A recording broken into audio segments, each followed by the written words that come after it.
तो नेक्स्ट हमारे पास transposition cipher है। ट्रांसपोजिशन साइफर जो है हमारे पास परम्यूटेशन साइफर भी होता है, ठीक है।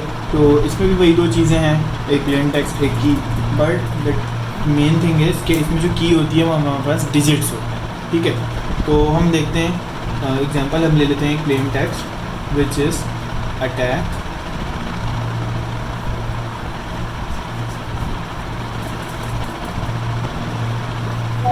Post pond until 2 AM।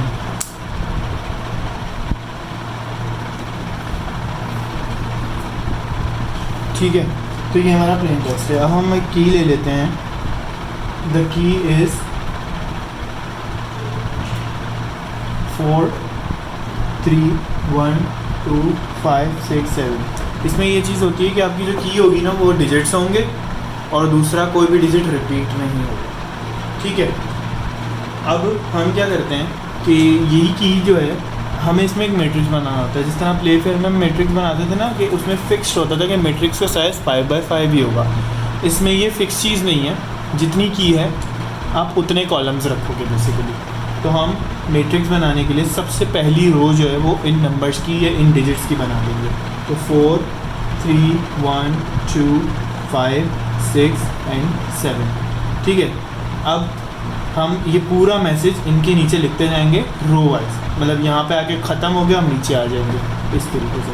तो A T T A C K P O S T P O N E D U N T I L T W O A N।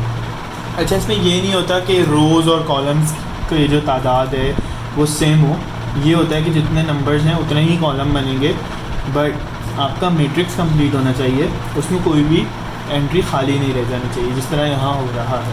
हो सकता है किसी में ना रह रही हो, जितना मैसेज है उतने पे ही यहाँ तक एंड हो जाए आगे, लेकिन इसमें रह रही है। तो इसके लिए हम क्या करते हैं, स्टैरिक या हैशेस में से कुछ भी या दोनों भले लगा दो, तो उनमें से कुछ भी फिलिंग करने के लिए लगा देते हैं। मैं एट ए टाइम स्टैरिक ले रहा हूँ। अच्छा, अब इसमें नेक्स्ट स्टेप क्या होता है, हमारा मैट्रिक्स कंप्लीट हो गया। हम अब ये करते हैं कि जो हमारी फर्स्ट रो है ना, इसको आप समझ लें कि एक टेबल बना हुआ है और जो ये है कॉलम के नेम है, ये कॉलम्स और उनके नेम्स हैं 4 3 1 2 5 6 7। हम क्या कहते हैं, कॉलम्स को असेंडिंग ऑर्डर में अरेंज कर देते हैं नंबर्स में। तो ये हो सकता है अल्फ़ाबेट्स में भी हो सकता है, लेकिन हम ये नंबर भी होता है। तो हम क्या कर लेंगे, असेंडिंग ऑर्डर में अरेंज कर, तो ये हो गया 1 2 3 4 5 6 7। तो क्या होगा, जो उस नंबर का कॉलम था वो भी रीअरेंज हो जाएगा। तो इस तरीके से 1 के नीचे आ जाएगा T T N A, 2 के नीचे आ जाएगा A P T M, 3 के नीचे आ जाएगा T S U O। अच्छा, ये मैं यहाँ से लिख रहा हूँ, सही है, खुद से नहीं लिख रहा। 4 के नीचे आ जाएगा A O D W, 5 के नीचे आ जाएगा C O I स्टेरिक, 6 के नीचे आ जाएगा K N L, ये L है, ठीक है, और स्टेरिक। देन हमारे पास आ जाएगा P E T स्टार, ठीक है। अब हमारी यहाँ पे जो एल्गोरिथम था वो एंड हो चुका है। अब हम इसको एक साइफर टेक्स्ट की फॉर्म में लिख सकते हैं। तो हमारा साइफर टेक्स्ट कैसे होगा, हम क्या करेंगे, इसमें अपने जितने भी हैं उनको कॉलम वाइज पढ़ेंगे और लिखते जाएंगे, ठीक है।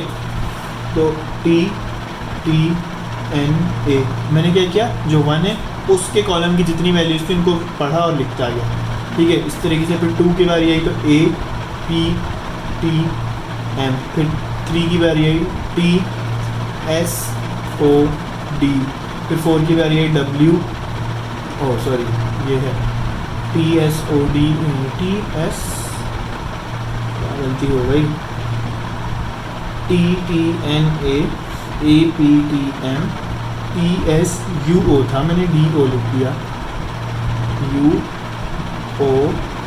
फिर हम यहाँ आ जाएंगे इस पे A O D W, फिर C O I asterisk, K N L asterisk, और फिर 7 P E T स्टेरिक। ये हमारा साइफर टेक्स्ट हो गया। ठीक है, ये हमारा साइफर टेक्स्ट हो गया। ये होती है सिंगल ट्रांसपोजिशन। अच्छा, अगर आप सपोज करें मैंने यही वाला साइफर टेक्स्ट उठाया और फिर से यही वाला प्रोसेस इस पर कर दिया, तो ये और कॉम्प्लेक्स हो जाएगा। ठीक है, जो हमारा साइफर या इंक्रिप्शन होगी वो और कॉम्प्लेक्स हो जाएगी। क्रिप्ट एनालिस्ट के लिए जो नंबर ऑफ परम्यूटेशंस होंगी कि भाई ब्रूट फोर्स अप्रोच यूज़ करने के लिए, वो और बढ़ जाएंगी और टाइम लगेगा। And that is taking us to security. ठीक है, ऑथेंटिसिटी सिक्योरिटी वगैरह जो CIA ट्राइड है।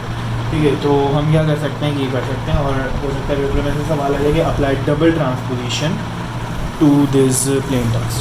ठीक है, तो हम एक उसकी भी टेक्निक देख लेते हैं कि यही वाला पकड़ के उस पर दोबारा यही टेक्निक अप्लाई करोगे। तो अब यहाँ से हम अगली वाली ट्रांसपोजिशन शुरू कर रहे हैं। तो हमारे पास की क्या थी, 4 3 1 2 5 6 7।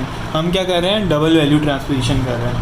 तो हम क्या करेंगे, ये इसको बिल्कुल उसी तरीके से दोबारा लिखना शुरू कर देंगे। तो T T N A A T T M T S U O A O D W C O I steric K N L steric P E T steric।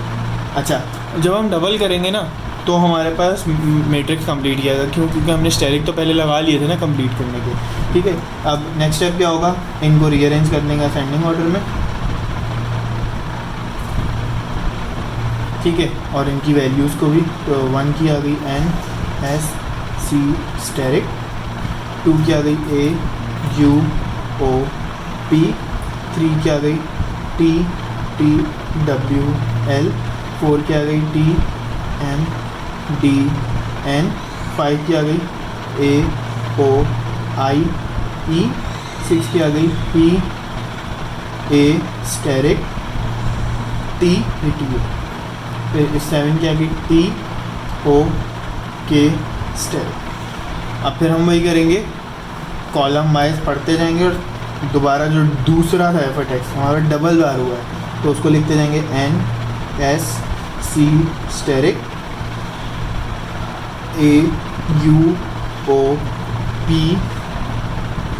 T T W L T M D N A O I E P A star T T O K star. ठीक है, तो ये हमारा हो गया double transposition.